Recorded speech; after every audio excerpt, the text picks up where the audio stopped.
इसी युद्ध के हालात खत्म नहीं हुए हैं। इससे पहले कि बेन्यामिन नेतन्याहू कोई बड़ा फैसला ले, वो 3 बहुत ही गंभीर क्राइसिस से घिर चुके हैं। अब इजराइल की सेना को डर है कि कहीं इस हालात का फायदा ईरान ना उठा ले। देखिए रिपोर्ट।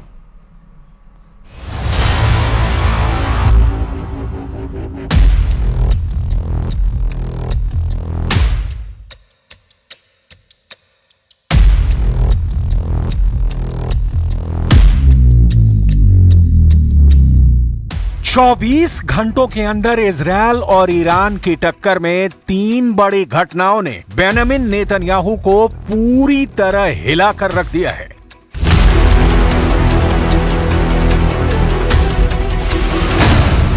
नेतन्याहू को शॉक नंबर 1। अमेरिका ने इजरायली सेना की एक स्पेशल यूनिट पर प्रतिबंध लगाने की तैयारी कर ली है। नेतन्याहू को शॉक नंबर 2। इजरायल की मिलिट्री इंटेलिजेंस के चीफ ने पद से इस्तीफा दे दिया है।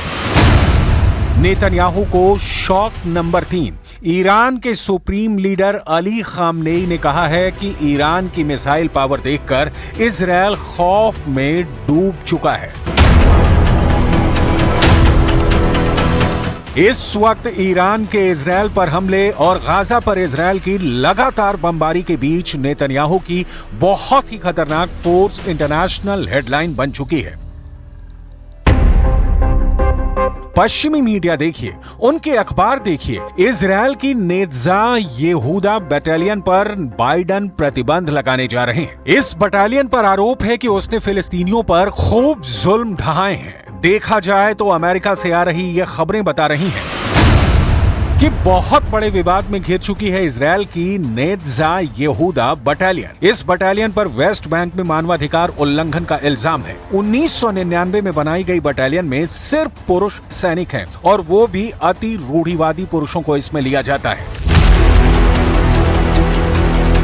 नेत्जा यहूदा बटालियन पर लगे इल्जाम 7 अक्टूबर 2023 से पहले के हैं, लेकिन वेस्ट बैंक का दूसरा सच यह है कि 7 अक्टूबर के बाद से वहां 460 से ज्यादा लोगों की इजरायल की सैन्य कार्रवाई में मौत हो चुकी है।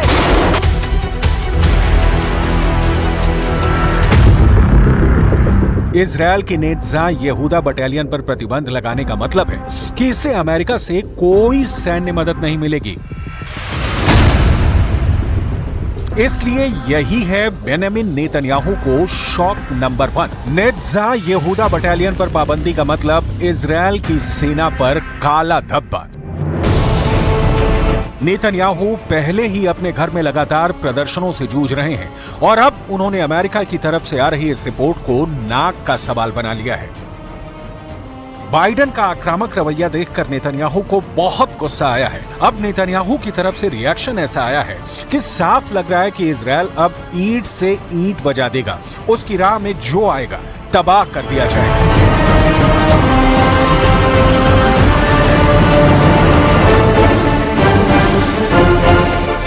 אני אגן בחירוף נפש על צה"ל, על הצבא שלנו ועל הלוחמים שלנו. אם מישהו חושב שהוא יוכל להטיל סנקציות על יחידה בצה"ל, अब देखिए, बेन्यामिन नेतन्याहू को शॉक नंबर 2। इजरायली सेना के इंटेलिजेंस चीफ एहरॉन हलीवा ने इस्तीफा दे दिया है।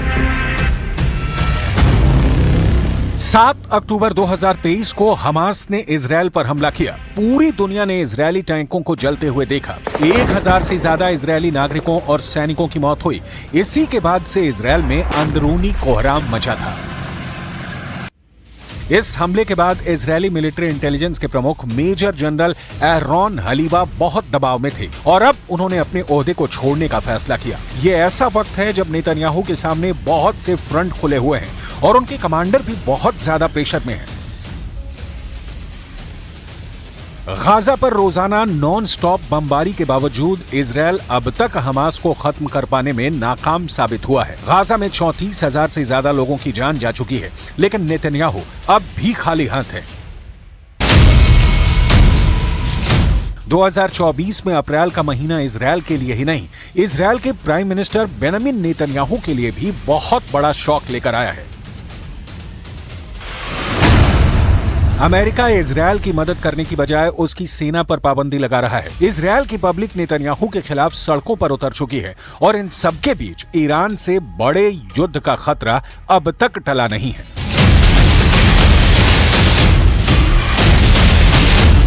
तेहरान में ईरान के सर्वोच्च नेता अली खामनेई ने मिलिट्री कमांडर्स की एक मीटिंग बुलाई। इसे ईरान की पावर स्टेटमेंट कहा जा रहा है, क्योंकि खामनेई ने इस मीटिंग में ऐसी बात कह दी है जिसे लेकर इजरायल के जवाबी हमले वाले दावों पर सवाल और तेज हो गए हैं।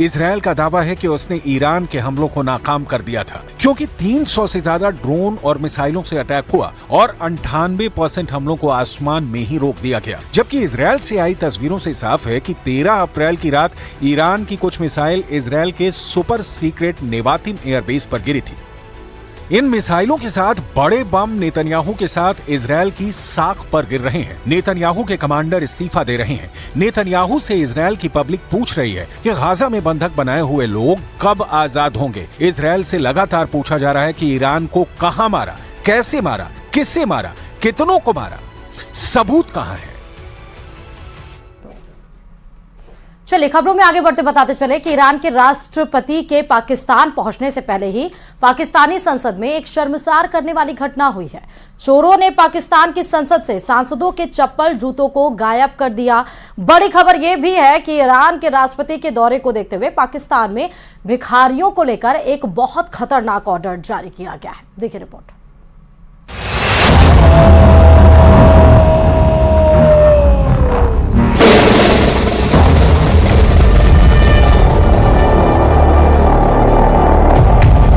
ईरान के राष्ट्रपति इब्राहिम रईसी के पाकिस्तान दौरे के ठीक पहले पाकिस्तानी संसद परिसर में स्थित मस्जिद से 20 जोड़ी जूते चप्पलों पर डकैती पड़ गई। ये डकैती दिन दहाड़े हुई, सुरक्षा कर्मियों की मौजूदगी में हुई, लेकिन इसे देख कोई नहीं पाया और जब खबर मीडिया के सामने आई तो सुरक्षा कर्मियों को कुछ सूझ नहीं रहा था कि वो जवाब क्या दें, इसलिए वो अपना सिर खुजलाने लगे। पार्लियामेंट हाउस की मस्जिद से नमाज जुमा के बाद 1 दर्जन अफराद की जूतियां चोरी कर दी गई हैं। पार्लियामेंट हाउस की मस्जिद से नमाजियों के जूते चोरी करने वाला कौन था? स्पीकर कौमी असम्बली सरदार अयाज सादिक ने तहकीकात का हुक्म दे दिया। मतलब अगर आप पाकिस्तान में हैं तो खुद की जान सहित अपने सामान की भी सुरक्षा की जिम्मेदारी सिर्फ और सिर्फ आप ही की है। पूरी खबर आपको आगे बताएंगे, लेकिन उससे पहले देखिए ईरान के राष्ट्रपति जब पाकिस्तान पहुंचे तो क्या हुआ। इब्राहिम रईसी के पाकिस्तान दौरे की तारीख जैसे ही फिक्स हुई, शाहबाज और मुनीर की मानो बाँछें खिल गईं। उन्हें खुद पर यकीन नहीं हो रहा था कि विदेशी मुल्क का इतना बड़ा मेहमान उनके खस्ता हाल मुल्क का दौरा भी कर सकता है। लेकिन खबर सच थी, इसलिए तुरंत ही शाहबाज शरीफ ने अपना पुराना कटोरा निकाला, उसकी साफ सफाई की और शाहबाज ने कटोरा हाथ में उठा लिया। यानी शाहबाज ने ईरानी राष्ट्रपति के पाकिस्तान पहुंचने से पहले ही भीख लेने की पूरी तैयारी कर ली। तो जनाब, शाहबाज और मुनीर ने कटोरा लेकर भीख मांगने की पूरी रिहर्सल कर ली थी। वैसे पुरानी कहावत भी है कि भीख मांगने के लिए भी वेश धारण करना पड़ता है। सो पाकिस्तान ने वही किया। ईरानी राष्ट्रपति का जहाज जैसे ही पाकिस्तान में लैंड हुआ, उनका ग्रैंड वेलकम हुआ। एयरपोर्ट पर रेड कारपेट वेलकम दिया गया। बात सिर्फ यहीं खत्म नहीं होती।